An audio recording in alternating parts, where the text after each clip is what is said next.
பிரபல திரைப்பட நடிகர் ராஜேஷ் உடல்நலக் குறைவால் சென்னையில் காலமானார். ராமாபுரத்தில் உள்ள வீட்டில் வைக்கப்பட்டுள்ள அவரது உடலுக்கு அரசியல் தலைவர்கள் மற்றும் திரையுலகினர் அஞ்சலி செலுத்தி வருகின்றனர்.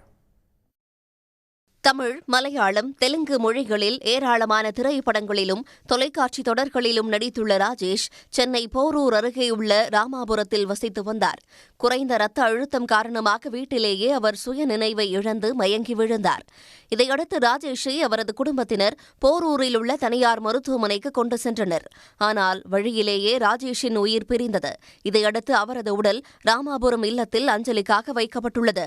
மறைந்த நடிகர் ராஜேஷின் இல்லத்துக்கு சென்ற முதலமைச்சர் மு.க.ஸ்டாலின் மாலை அணிவித்து அஞ்சலி செலுத்தினார்.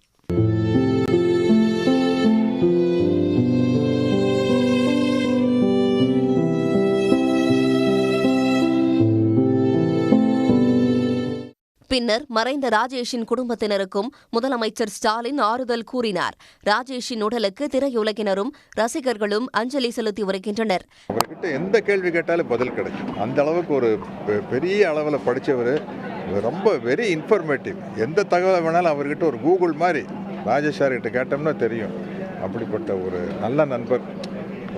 இந்த மாதிரி ஒரு திடீர்னு ஒரு முடிவு வந்தது ரொம்ப மனசுக்கு ரொம்ப வேதனையாக இருக்குது. அமெரிக்காவில் வசிக்கும் நடிகர் ராஜேஷின் மகள் திவ்யா சென்னை வந்ததும் இறுதிச் சடங்குகள் நடைபெறும் என்று அறிவிக்கப்பட்டுள்ளது. 50 ஆண்டுகளாக திரைப்படங்கள், தொலைக்காட்சி தொடர்களில் நடித்து வந்த ராஜேஷின் திடீர் மறைவு திரையுலகினர் மற்றும் ரசிகர்களிடையே சோகத்தை ஏற்படுத்தியுள்ளது.